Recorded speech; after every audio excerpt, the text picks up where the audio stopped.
قرآن ایک بحر علم ہے.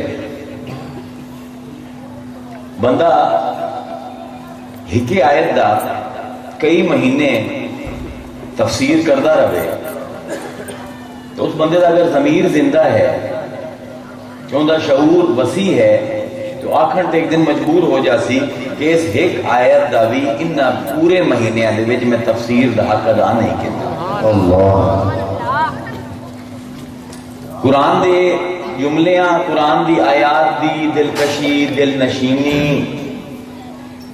انہاں دی معنوی گہرائی، انہاں دی لطافت معنوی سمجھن واسطے جو دل چاہیے ہے وہ دل کتوں لے آئے، وہ دل کتوں آوے جڑا رب دے کلام نو سمجھے. معجزائے حق سمدی ہے قرآن. آج اگر اسی قرآن دے نال وابستہ ہو جائیے تو کسی قسم دا زوال بھی ساڈے نال نہیں لگ سکتا. یہ گل کوئی میں جوش کتابت دے وچ یا کوئی بطن آرائی واسطے یا لفظی رانائی واسطے نہیں بیان کرتا پیا. بیان حق ہے. ممکن نہیں کہ اسی قرآن نال وابستہ ہو جائیے تو کسی بھی قسم دا انفرادی، سماجی، معاشرتی، معاشی، اقتصادی، اخلاقی، روحانی، دینی، دنیاوی کوئی بھی زوال ساڈے نال لگ جائے. آج اگر اسی پستیاں دے وچ پئے ہوئے ہیں ان دی وجہ یہ ہے کہ اسی قرآن نال وابستہ نہیں. اسی اپنے آپ نو اہل قرآن تانے آئے، امت قرآن تانے آئے، لیکن ساڈی قرآن نال وابستگی کوئی نہیں.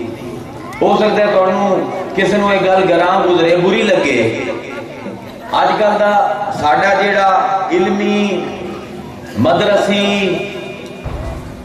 تقریری، میلادی مزاج ہو گیا ہے، وہ بڑا نازک ہے. وہ توقع یہ رکھتا ہے کہ کوئی مقرر نو بلاویے اور مقرر کوئی دل آویز جے جملے بیان کرے، کوئی دو چار شعر پڑھے، تو دو چار واقعے بیان کرے، سانو ثابت کرے اسی سیدھے جنت تے جاندے پے ہیں تے باقی سارے مسلمان جہنم میں جاندے پے ہیں. میں تو وہ جو مقرر ہاں نہیں، میں تو سیدھی گل کردا پیا کہ ساڈی قرآن نال وابستگی کوئی نہیں. تے گل میں اس پر کردا پیا کہ کسی دا دل دکھاون واسطے نہیں کردا پیا، کیونکہ آقا ہے جس آقا دا میلاد منیندے پیو اون دا حکم ہے قل الحق ولو کان مراد.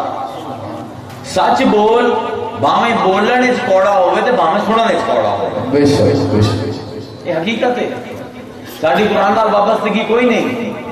اگر وابستگی ہوندی تے اسی ایڈی پست نہ ہو گئی ہے. آج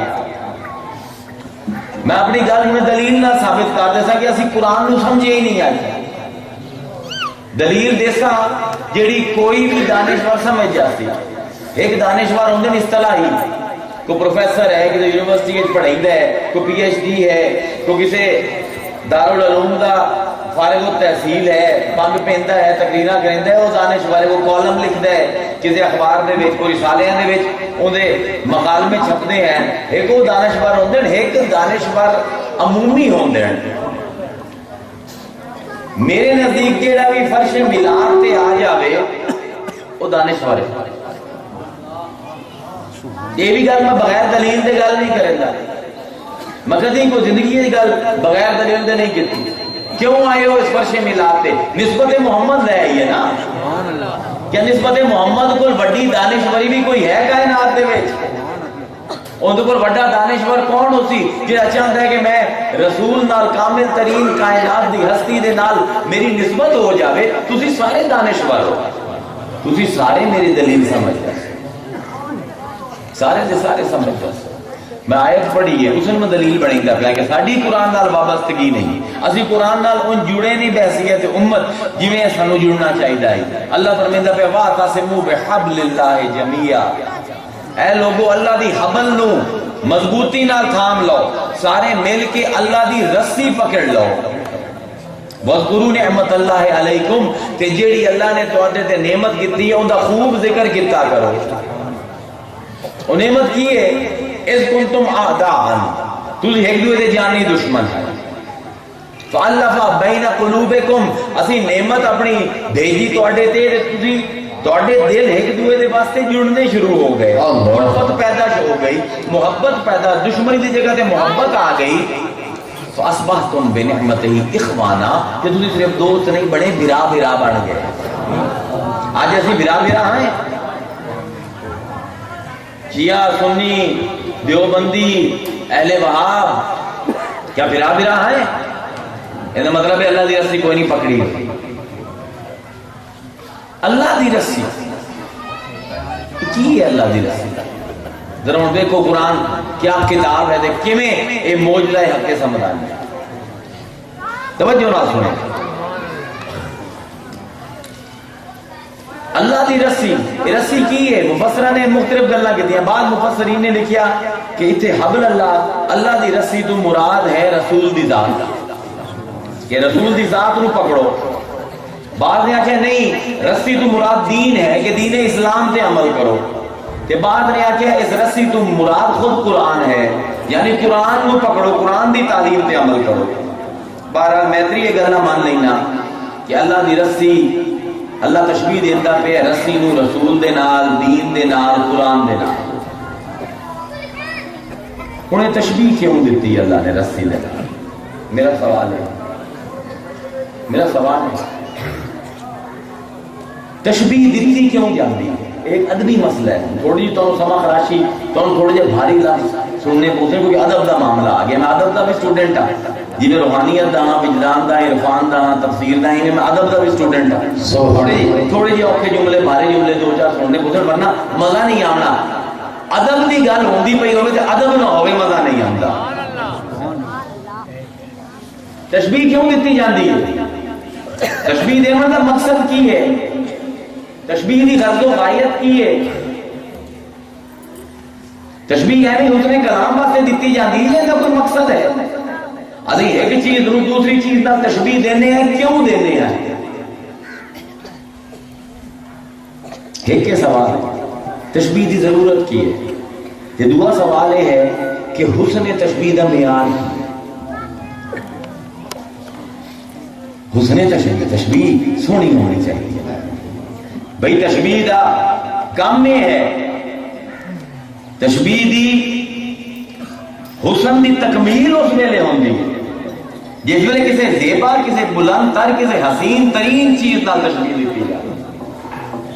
یہ تقاضا ہے حسن ادب ہے، تقاضا ہے حسن فطرت ہے، تقاضا ہے حسن ناطقیت ہے، تقاضا ہے حسن تصنیف ہے، تقاضا ہے حسن کلام ہے کہ تشبیہ ایسی دیتی جا رہی کہ سونی تو سونی چیز ہے۔ سبحان اللہ۔ تشبیہ کا مقصد کی ہے؟ بڑے مقصد ہیں، دو مقصد بیان کر دیں۔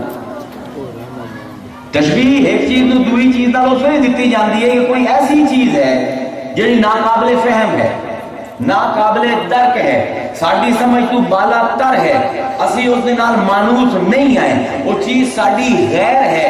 کسی مانوس چیز نال تشبیہ دیتی جاندی ہے کہ وہ غیر مانوس سمجھ آ جائے۔ جیڑی چیز تواڈی اکھاں ویندیاں پئیاں اس چیز نو تشبیہ دیتی جاندی ہے اس چیز نال جنوں تواڈی اکھاں نہیں ویندیاں پئیاں، جیندے نال انسانی فطرت آشنا ہے اس چیز نو تشبیہ دیتی جاندی ہے اس چیز نال جیندے نال انسانی فطرت آشنا کوئی نہیں، یعنی حاضر نال تشبیہ دیتی جاندی ہے تاکہ غیب حاضر ہو جائے۔ یہ تشبیہ کا مقصد ہے۔ مثلا تسی بندے نو نہیں جانتے ہو، کوئی بندہ آیا اس نے آ جی فلاں بندہ فلاں علاقے نہ بنا لا بڑا بہادر ہے، اس نے تعریف کی بہادری دی، اور تم تو نہیں جانتے ہو، دیکھا تو نہیں، تھوڑے واسطے غیر آ رہے تھے، نہ مانوس ہے، نہ آشنا ہے وہ بندہ، تم نہیں جانتے۔ اس نے آخیا جی بڑا بہادر ہے، وہ کتنا بہادر ہے کوئی نہیں پتا، ایک اجمالن تعریف ہوئی پر پتہ نہ لگیا کتنا ایک بہادر ہے۔ اگر کوئی بندہ یہ آکھے کہ انہوں ایویں بہادر نہ سمجھے، وہ شیر ہے، شیر یہ تشبیہ ہے۔ شیر جیڑا ہے بہادری دی، شجاعت دی، دلیری دی، خوف دی، ہیبت دی علامت ہے۔ جس ویلے شیر دی تشبیہ آئی نا، شیر نہ کیونکہ سارے مانوس ہیں تو پتہ لگیا کوئی عام بہادر نہیں ہے، یہ کوئی حیدر کرار جی ہو یا بہادر۔ یہ سمجھنے کی سمجھنے کی گل ہے۔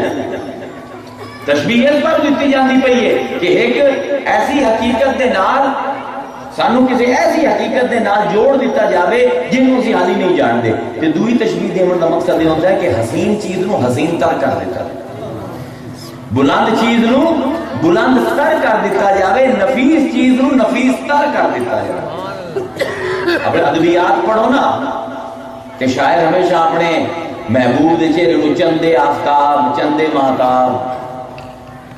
غالب دیدی اسے جس ویلے عشق کی آگی آئی کہ اس نے محبوب دے ہوٹھا نو بے کی آکھے آئی کہ نازکی اس کے لب کی کیا کہیے, نازکی اس کے لب کی کیا کہیے, پنکھڑی ایک گلاب کی سی.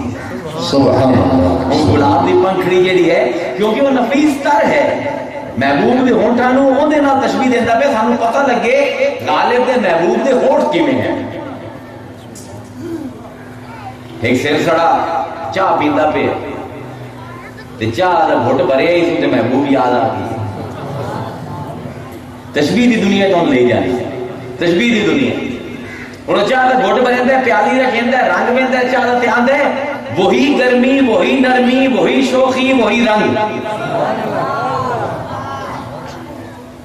وہی گرمی وہی نرمی وہی شوخی وہی رنگ, چائے پہ تیرے رخسار کا سایہ تو نہیں ہے. تیاجی رشد چاند نے یہ تو ازلی مظلوم ہے, جنہاں دل ٹوٹدا ہے نا, جنہوں عشق ہوندا ہے سب کول پہلے سے چاند دے مگر پے جائے. چاند نو ویندا تے انہوں محبوب یاد آ جاندا ہے. ہن دیکھو کیا تشبیہ دیندا پیا شاعر تے کیا عجیب انداز ہے, لطیف انداز ہے تشبیہ دیون دا. آندا ہے کہ تیرا چہرہ کتنا سہانا لگتا ہے, تیرا چہرہ کتنا سہانا لگتا ہے, اس کے آگے چاند پرانا لگتا ہے. تو دے چاند خام خواہ دھر دور دیتا ہے. تیرا چہرہ کتنا سہانا لگتا ہے, اس کے آگے چاند پرانا لگتا ہے. آگ کا کیا ہے پل دو پل میں لگتی ہے, بجھتے بجھتے ایک زمانہ لگتا ہے. کیوں تشبیہ دیتی جاندی پئی ہے؟ ایک غیر مانوس چیز نو مانوس بناون واسطے, ایک غیر معروف چیز نو عرف بناون واسطے, ایک نا آشنا چیز نو آشنا بناون واسطے, تے حسین نو حسین تر بناون واسطے, لطیف نو لطیف تر بناون واسطے, بلند نو بلند تر بناون واسطے. بلند نو بلند تر کیویں بنایا گیا؟ یہ نعت شریف کتنا بلند تر کلام ہے, بلند تر کلام ہے نا, لیکن انہوں بھی بلند تر کیتا جا سکتا ہے. دیکھو ادیبان دی شعراء دی یہ دنیا ہے. کیا دین کہنے کو نعت سید علی وقار کی, ہوندے میں نعت پڑھنا پر نعت دا حق نہیں ادا ہو سکتا. کہنے کو نعت سید علی وقار کی, منہ میں زبان چاہیے پروردگار کی.